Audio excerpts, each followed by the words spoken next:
Okay, good morning, everyone. My name is Liz Garcia. I am founder of the Mind, Body, Spirit Network. And today we have a special guest who is a member of what I call our High Vibe Tribe, also a member of the Mind, Body, Spirit Network. And we call these special presentations lighthouse presentations because we bring to light the expertise and wisdom of many of our members here. And today our lighthouse presentation is with Miss Sujatha Reddy. And let me just give you a little bio on Sujatha here. Okay. So Sujatha is an Ayurvedic doctor and a licensed mental health counselor. She graduated from Bangalore University in India with a bachelor's degree in Ayurvedic medicine and surgery in 1988. She got her master's in community counseling from the University of Dayton in Ohio. She's been practicing Ayurveda for over 25 years, has been in the field of mental health for 12 years. Currently, she has a private practice in Denver, Colorado. She's licensed in the state of Colorado and Ohio as a professional clinical counselor. She is certified in emotional freedom technique, Kundalini yoga, meditation, and energy healing. That's quite a nice little balance of all things that you do. So Sujatha, I thank you for joining us today, and the floor is yours, my dear. And if we come up with, if anyone has questions, just put it in the chat. I'll be watching the chat, and then I can interrupt Sujatha. And I'm going to mute everyone, and then Sujatha, I'm going to unmute you in a second. So hold on one second. Okay. Sujatha, it's all yours. Thank you. Hi, everyone. Thank you for the great introduction, Liz. I'm here to talk about the Ayurvedic cleanse in the spring. Short while ago, we were talking about the 5 domains, and the Ayurvedic cleanse actually pertains to almost all of these domains. Like I was saying, in our physical domain, when we are passing through seasons, our digestive process shifts. In the winter, we have very strong hunger, so we end up eating a lot of protein, and and because we need to insulate, because it is cold, our body naturally is craving for certain type of foods. And when that happens, and we pass through that, our element in our body, the elements of the earth and air is very high in the winter. And the fire is high also. It goes internal. Externally, we do feel cold, and our fire all goes internal. That's why we kind of get really hungry. But while we are eating all these heavy foods, because of our digestive process, we are accumulating toxins. And once we accumulate the toxins, what do? Normally, people are not aware of it, that they have to do something about it. It's like, your plumbing in your house. You do clean your house, you do spring cleaning, but what about your body and your mind? Have you ever thought about spring cleaning? Well, in Ayurveda, we have a process for the spring cleaning.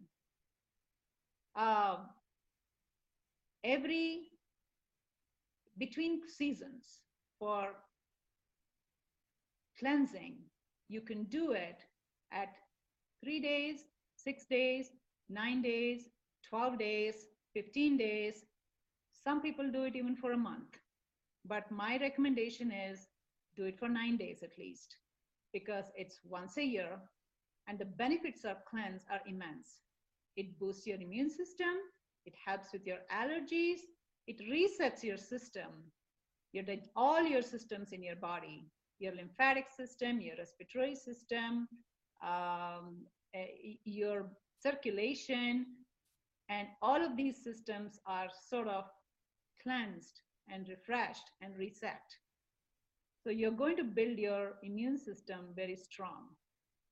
And what happens is during the cleanse, the process of panchakarma is adopted. And what is panchakarma?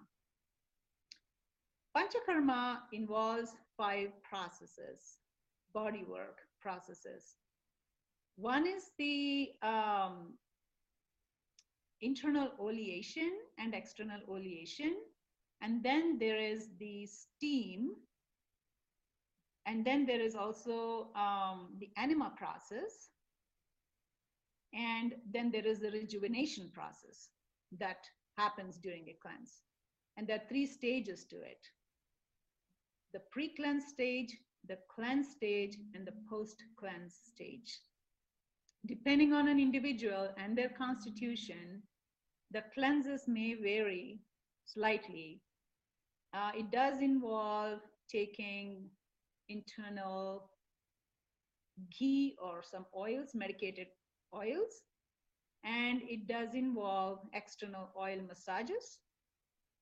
It does involve taking herbs with the oil intake, and it does involve a diet where it is called the mono diet, very light diet that does not include any dairy products, does not include any gluten. It does not include any stimulants. So the pre-cleanse, if people are used to having coffee in the morning or any stimulants in the morning, the pre-cleanse time is used to completely stop all that, because you do go through some withdrawals without all of that. And you're not supposed to be eating any dairy products, deep fried products, non-vegetarian, supposed to be strict vegetarians for this. And you're supposed to also drink warm fluids. So you're preparing your body for the cleanse. And during the cleanse, Sujatha, quick question. So what you're just talking about just then was preparing for the cleanse. yes, And how many days do you need to prepare for the cleanse, would you say? depending on an individual, anywhere from 3 to 6 days. Okay. So the first step of preparing is cutting out dairy, gluten, meat, Yes. cold, icy water. Cold icy water and deep fried items. Okay. So common sense with the deep fried stuff. Like, you're not going to McDonald's during this. No, and we also are going to incorporate the Ayurvedic daily routine during this time. Which is what you kind of talked about earlier, but you'll repeat that for us. Yes. So Okay. the Ayurvedic daily routine involves from the time you wake up to, when you go to bed. So you're going to incorporate a few things that probably is new to most of them. First of all, when we wake up, we brush our teeth, but we forget that we have to clean our tongue too. So when we look at our tongue, it is full of toxins. The white coating, you're looking at that, is full of toxins. Your tongue is a reflection of your gut. So we have to make sure that we have a tongue cleaner and clean our tongue every morning. And then we drink. So quickly, Sujatha, a tongue cleaner is like something you can buy, right? Yes, you can buy. Or could you just use like a butter knife or a spoon? Well, you could do that too, but I would recommend buying a tongue cleaner because it is designed for that. And normally it can be made of copper or just stainless steel. It's kind of just like a, curved, it's sort of like a tongue-shaped metal piece that you just, clean your tongue with it. Okay. Is that available at grocery stores, or where would you find one?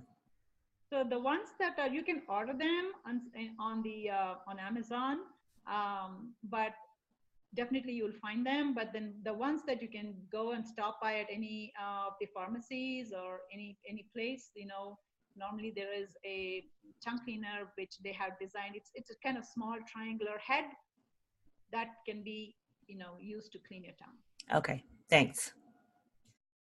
And so after tongue cleaning, what you do is you drink at least 8 to 10 ounces of warm water with honey and lemon juice, just to kickstart your system. And what that does is, if there are any residual toxins, it kind of flushes it out, and also hydrates your body. I have another question, Sujatha. Sorry to keep jumping in, but we had this earlier. So you mentioned that the warm water, lemon, and honey is actually kickstarting your metabolism, which is, if you want to lose weight, that would be a good practice. Absolutely. Seemingly. It breaks down fat cells. Okay. Any mucus, that is residue in the morning, it just cleans your system out, and then it kind of balances your GI with your pH value. Okay. Once you do that, then we have to attend to our nature call. And after that, we have to focus on our physical domain, which is exercise. Whatever way you want to do you're used to, whether it is just a walk or a yoga practice, we kind of pay attention to that and attention to our physical domain. And then we pay attention to our breath, the pranayama. We practice breathing exercises. This is the volunteer breathing. Breathing process is involuntary, but this is a voluntary process which balances our Ida and Pingala, along our spine. Energy balances. Also, it also balances our right and left brain. And so Sujatha, real quick on the breathing exercise, is this where you hold down one nostril, breathe in? Is that what you're talking? Absolutely, and that is one of it. Okay.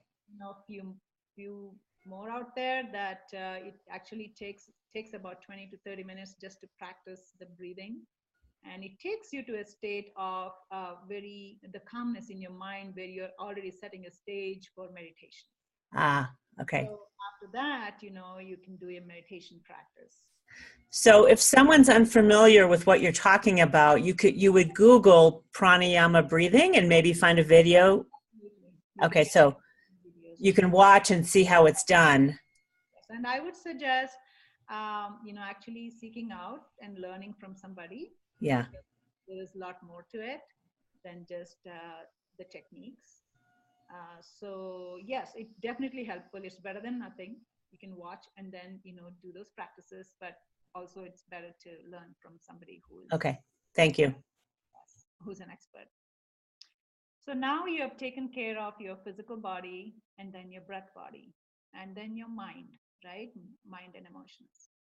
And then now you have to take care of, you have to eat. Now it's a breakfast time, and then you fix your breakfast, which is very light. Because our metabolism is with the biorhythm of the nature, and the sun is considered as a metabolic symbol in our body. So when there is sunrise, there's not much. The rising sun does not have much heat. Yes, it is getting warm. It is growing, but it's not fully hot.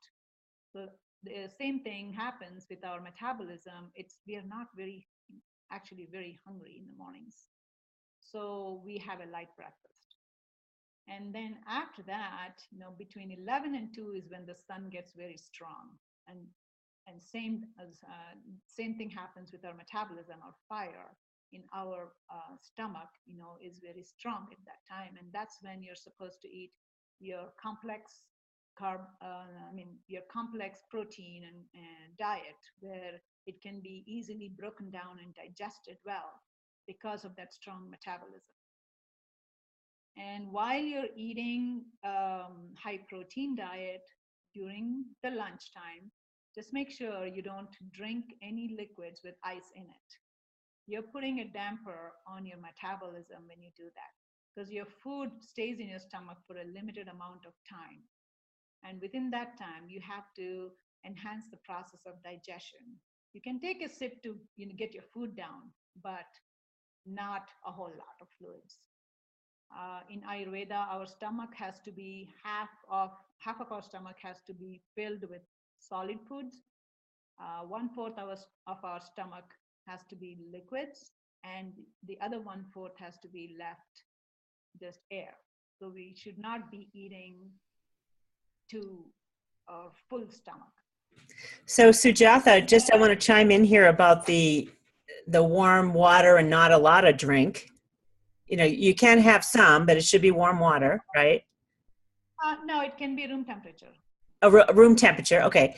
So what we as Americans are doing, as an example, going to restaurants, getting ice water, drinking beer and all this stuff is not helping at all. Or fast food restaurants where you get a soda, right? Right. See, normally in Ayurveda, we recommend only natural foods. Like during the pre-cleanse time, no canned foods, no preservatives, and no foods, no drinks with preservatives and artificial coloring. So we're going to eliminate all of that. Okay. And no canned foods, frozen foods, all of these things, they're all dead foods. There's no energy in those foods. So we don't recommend that. Okay. It's just a good thing to point out that we're not helping ourselves in America with the way we eat and drink, which, it's about time that we pay attention. That's why, there is so much sickness everywhere, that with the health costs rising and the demand for doctors' attention, it's a lot. Yeah. People have forgotten how to live, or they're just not aware. The system dictates a lot with a lot of advertisements and makes it so attractive for people to buy and eat all that. Yeah. So. Okay, well, this is good. I'm glad to be hearing this today, I'll tell you. Please continue. So then after that, we are having our breakfast and we go along with our day. We are now focused on our mental body, correct? Our jobs and what we need to do for the day, and eating according to the rhythm of the nature. We talked about eating high protein at lunchtime. And then, in the evening, it is the air element is high. Around starting 4 to 7 p.m., the air element is high. And that's why, at that time, it's important for us to check on our emotions. We all day we would have worked, and then how does it feel? Driving, stressful. And how does it feel in our body are we feeling stressed? Are we feeling agitated? Are we feeling restless? So that's the time that all these emotions kind of become very evident.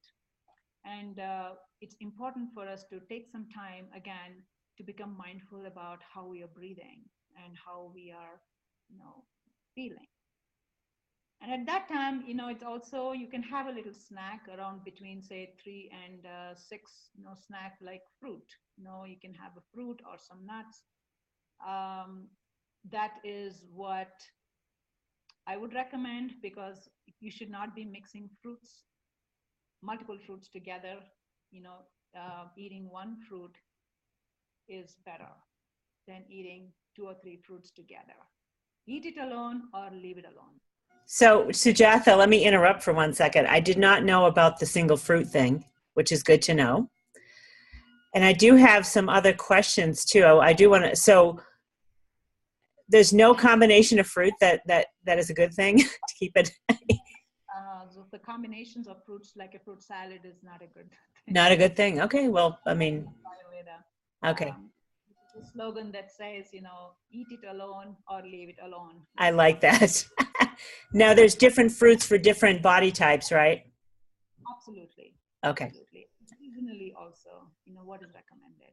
Okay, so we'll get back to that in a second as we go along. But I do have a question. What do you recommend to drink along with the warm water with lemon and honey? Is there what else do you drink besides that? Do you do tea or? There's also another tea I would recommend. It is called just in general, a cleanse tea. It's just a very simple recipe. It's made out of coriander, cumin, and fennel. Just these 3. It's the detox tea. And you can drink this even after the detox, on a daily basis to just keep your system very balanced. Equal quantities of cumin, coriander, and fennel.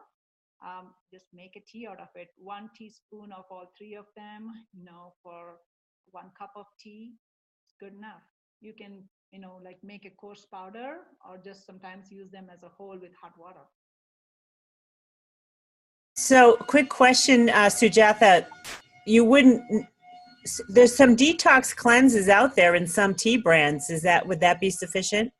Just make sure they have those ingredients? Yes, I think so.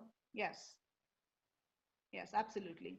And it's not at all hard to, make them. It's very easy. Just buy those 3 ingredients. That's all it is. So, yeah, and you can add honey to it or nothing. It just actually tastes pretty good. One last question. Green tea is the caffeinated tea, right? Yes. Now, would you recommend that when you're not on a cleanse? Is that still a good choice? Yeah, that's fine, if you're not on a cleanse. But during a cleanse, no caffeine at all.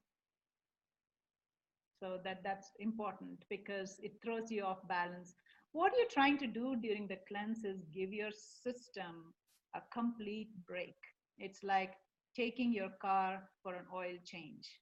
What do? You don't drive it. You just leave it at the body shop. They take care of it. And then your car is running smoother and it lasts longer if you take your car periodically for an oil change. So same thing with our body too. So coming back to the Ayurvedic daily routine, and in the evenings, our metabolism is again very slow. The sun is setting, a metabolic rate is not very high. So you have to eat very light dinners and early, before sunset sometimes. I would say anytime between 6 and 7 is a good time for dinner. And light dinners, no heavy proteins. Because of your slow metabolic rate, what happens is it doesn't get digested well.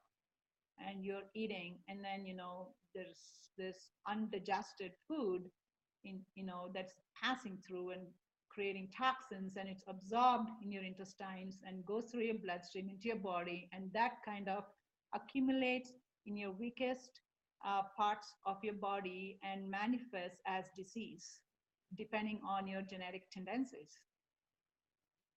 So cleanse becomes very important periodically for the same reason, especially with allergies and arthritis or anything, skin diseases, anything. In Ayurveda, it is called ama. The toxins it's called ama, and that can all diseases according to Ayurveda manifest in the gut, and gut health is very important. So after a light dinner, when we go to bed, we have to go to bed in an empty stomach. We cannot be snacking. We cannot be eating desserts. Again, stimulating our sense organs to an extent where we cannot sleep well. Watching too much TV, all the lights, and your body starts to produce melatonin as soon as the sun's going down. Now you're going to confuse your mind, your body, by stimulating yourself so much that the melatonin production is disturbed, and so you're not going to be able to sleep well. So we have to facilitate everything and be with the nature, in the rhythm of the nature. So that's a little bit about the daily routine in Ayurveda. Thank you, Sujatha. I would imagine we have questions here. Do you guys have some questions to ask Sujatha at the moment? I mean, I know I do, but let me see if anyone else did. If you don't have questions, I can move on to the cleanse. Oh, okay. Actually. Okay. Let me just think one sec if I had a question. So we were talking about addressing all 5 of the koshas. I misunderstood. You're going to address them throughout the day, not all at once at the beginning of the day or the end of the day. Absolutely. Okay. That's good to know, because I'm like, I don't know if I have that much time in the morning to do all of those. But okay, I get it. So what's the element in the morning? If it's not fire or air, what's So mostly, water. Water is water? most, right? That was going to be my guess. And it's moisture is high. Anytime between 6 and 10, the water and air element is stronger. Okay. So I just want to reiterate, 11 to 2 is when you want to really have your biggest protein meal. Yes. And then in regards to it being vegetarian, where's the greatest, and you want protein too, presumably, because what would you recommend then as a? Well, you'll be surprised how much protein there is in vegetarian food also. Yeah. The beans and the lentils, the variety that's out there is really a lot of protein. Okay. All right, continue. So I have one question. Okay. I'm unmuted. So during your pre-cleanse, do you do Abhyanga during that, during your morning routine? No, not during the pre-cleanse. Pre-cleanse is to completely, get rid of any stimulants, non-vegetarian, deep fried foods, clean up your diet. Just stick to vegetarian, a diet, whatever you need to eat, but just be mindful of not drinking coffee or alcohol, or it's going to be difficult. You're going to have some withdrawals, you're going to have some headaches and everything, and that's when the detox tea helps, and to keep that in place. So it's not very comfortable, but that is the whole idea of cleanse, is to break patterns and reset your body. We get into habits and patterns in life that sometimes when we take a break from all of this is when we come back into our present self, true self. So I guess, yeah, so if part of your morning routine is your morning massage, your Abhyanga, do you discontinue that during the? No, you absolutely not. You can continue that, but the cleanse part has stronger, routines that you implement with special diets. Okay. All right. Thank you. The pre-cleanse, you do what you're doing, during the pre-cleanse, except just be mindful about what you're putting in your body. Okay. Okay. Thank you. All right. And if you're on medications, for different people, the different types of things, if they cannot get off medication, they have to stay on those medications, and that's completely fine. So Sujatha, on the topic of the oil massage, someone was curious if they could use coconut oil now that it's become kind of popular. Absolutely, and it depends on the individual constitution. For a person, it's better to know what constitution you are, before you start a cleanse. Depending on that, different oils for different types of constitutions. Okay. Yeah. All right, For that's good to know. example, for a water constitution, sesame oil is the one to use. And if you're a pitta constitution, coconut or sunflower oil is best to use. And then if you're a kapha constitution, sesame oil again is the best to use. The reason being, these oils have properties. Sesame oil has a heating property to it. And so with vata, if they're like cold, the air and the ether element is high, and they're kind of on the colder side. When they use sesame oil, it generates more heat. Ah. In the pitta, if they're already, they feel warm and they're hot all the time, so they need something cooling, and coconut oil has the property of cooling. Oh, good point. That is the reason. Got it. Yes, that is the reason. So it is not one size fits all. We are all very unique in our constitution. Okay. All right, continue, my dear. We're on to the cleanse now, right? Oh, well, we just did the pre-cleanse. Pre-cleanse. Now the cleanse itself is pretty intense. You're going to feel it. It's a completely different routine. Yes, you're going to follow the Ayurvedic daily routine. You're not going to exercise rigorously. You need to give your body a break. And not only that, you're not going to watch too much TV. You're not going to overuse your sense organs. That's what it is. So you have to make sure that you're not engaged on emails or watching TV, or you're taking care of business. All of that needs to be done before you actually start your cleanse. It's better you take off and kind of retreat into yourself during the cleanse, because it's going to be a little tiring. And depending on your constitution and your condition, you are going to be recommended to normally it is the ghee product, which is very good for a cleanse, and that's what is used.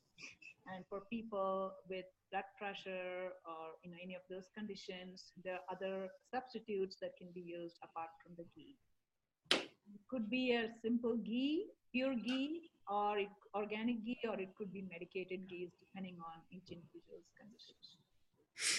So Sujatha, not everyone knows what ghee is. Okay. So ghee is nothing but clarified butter. So when you heat the butter, very low flame, you're going to see that it gets even more purified, and the water content in the butter completely evaporates, and there is debris underneath, and the oil kind of floats above. So you can either make your own ghee. You'll find videos on how to make your own ghee. So it's the most last process that comes from the milk to the end is the ghee. So that's what we normally use, because it is very conducive to our body. And I've seen a lot of ghee at like Whole Foods and Vitamin Cottage and natural grocers. Yes. Yeah. Yes. In the butter section. Now it's becoming more common. Yeah. In regular stores. It was not known a few years ago. So you're saying, like, for preparing any types of sauteed foods, as an example, you're going to use ghee as opposed to oils or whatever in the cleanse? Yes. Okay. And ghee is the one thing that is very high tolerance to heat and does not get burnt. Oh, that's good to know. I burn a lot of butter. Okay, that's good to know that you can go at higher temperature. Could you almost even do stir fry? Is it that tolerant? Oh, okay. Yes. All right. So there is you start doing the whole panchakarma. One is called the abhyanga, the external oil massage, and then the internal oleation, the internal ghee. What that does is, once you take the ghee, you're not going to be hungry. So your diet is almost nothing. You just are going on like an oatmeal or gruel, where you just need a few calories. That's all. Because it's just helping your gallbladder, empty your gallbladder completely, cleanse your liver. It's drawing toxins from all over your body into your gut. The idea of this is to draw all the toxins into your gut. No matter what you do, if you have toxins, things don't get absorbed in your body well. So the idea is to just cleanse them and clean them out. So once the process of drinking ghee, and that can last from, depending on the cleanse, from 1 day to 3 days to 5 days, depending on the type of cleanse people are on. And then after that is, your whole abhyanga, oil massage and steaming that you do, which is the external cleansing. So the toxins are drawn through the skin outwards with that, and the steaming and the abhyanga, the oil massages, and the with medicated oils, or just as simple as just sesame oil or coconut oil. Sujatha, so the cleanse is really, you're not eating a lot at all. Is that what I'm getting? You're not even hungry. You're not going to be hungry during the cleanse. Because the ghee is satisfying everything? It absolutely is. And you're actually drinking the ghee? Did I miss that? Yes, you are. Like, how much? It depends again. It Okay. depends on each individual, and it's best just to go to a practitioner who's an expert with this. Okay, so you're drinking ghee, and if you're hungry, you have a little oatmeal. Yeah, not you will not even be able to have oatmeal. Maybe gruel, just rice gruel at the most. Okay. Yeah, and later on, towards the day, end of the day, you really are hungry. Maybe oatmeal. Yeah. Okay. All right, so we have about 2 minutes here, Sujatha, and then we're going to open up to questions. So then, we are going to do what is called as either the purging and the enemas. So that's what we're going to incorporate after the ghee process. And so the purging that's when all your toxins are accumulated in your gut, you need to flush it out. The enemas are done with medicated herbal teas and oils. And also the purging is also done with some Ayurvedic herbs, or some purging like even senna tea, or something that can give you a purge. So that's what we're doing, and it has to be done with caution, and that's when you need supervision, because you just can't do this on your own if you have not experienced that. Yeah, just being careful about that. And so after that, and then you will be having the diet as the khichdi diet, which is during those days, it is made with rice and mung beans. It is a very sattvic food. You're getting all the calories and the light protein you need during those days of course, the day of the purging, you really don't eat anything till you're done with purging. But then the next days, you start introducing actually, during the oil massages is when you start eating the khichdi diet. And then, you slowly, after your purging and your enemas, you get back in very, very slowly. Your gut is very sensitive. You get back to your normal diet, maybe in 2 to 3 days after that. So Sujatha, the purging days is where you really need supervision, so you don't like what could happen if you're not watching what's going on? Nothing can really happen because, when I say supervision, all they need to do is let your practitioner know how many times are they purging, how they are feeling. That's all. Okay. Yeah. When supervision means I'm not going to come and watch you. No, right. So by purging, you mean go into the bathroom? Absolutely. No throwing up.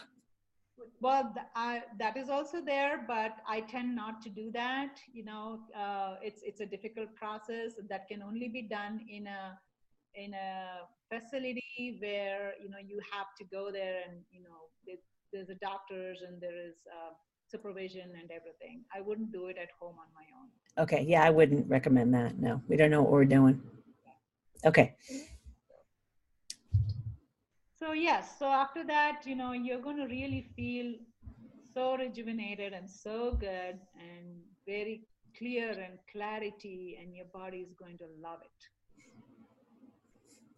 And you may not want to go back to some things that you were used to before. You may break some patterns. That would be nice. That's the whole idea. Yes. Yeah. Now, and you recommend that this happen in the fall is too, right, Sujatha? Absolutely, yes. You can do the cleanse between 2 seasons when there's transition. Say the best time is the spring. That's when the body, like when the snow is melting and is flowing. That's when your body is in tune to, kind of let things out and let things move. So that's the natural biorhythm, and that's why the spring detox, spring cleanse is given so much more importance. So should we wait another month, or right now is ideal? Now is the perfect time. I just finished mine all. You do have that glow about you. Yeah. Okay. So if anyone, Linda did have one question, and the question is, how do you know what element you are? Doesn't that have to do with your dosha type? Absolutely. Yes. So what is associated with vata is air, right? So vata is air and space. Pitta is fire and water. Kapha is earth and water. Okay. Your body type. Now we have all 5 elements, We just are dominant in one or two, or sometimes all three. Okay, so you help determine what the dosha type is for each of your patients. Yeah, absolutely. Okay. And then it's my understanding that particular dosha types are going to have particular types of food after the cleanse. Even during the cleanse, will you prescribe something different, or is everyone doing the same thing? Depending on most of it is generally the same, but the proportions may be different. But some of the herbs that is taken during the cleanse may differ. Okay. Doshas. Okay. And then after you've gone through the cleanse, then you can help get people on track with an ideal dietary program for their dosha type. For their dosha types, yes. Yeah. Absolutely. Because I found, and you may know, I found that when I did my dosha type, everything I wanted to eat was not on my list. What's up with that? Yeah, so that's when, we want to feel best in our mind and body. And if these are the foods that are helpful in doing that, then, we should adopt them. It's like, adopting a fad diet, how easily we can do that. And something, say they come up with a new drink, how easily we do that. It's just like that. It's just your mind. It has to be more resilient and open-minded to receive and accept. Okay. So if people want to work with you, I know how they can get a hold of you, but why don't you tell us too? Yes. And what you do, what's your process when you take in a new client? Well, they can go to my website. It's www.bewellmindbodyspirit.com. And my phone number is 303-325-5617. People can always go on my website on the contact page and schedule appointments on their own if they would like to do that. And do you do some type of preliminary consultation, Sujatha?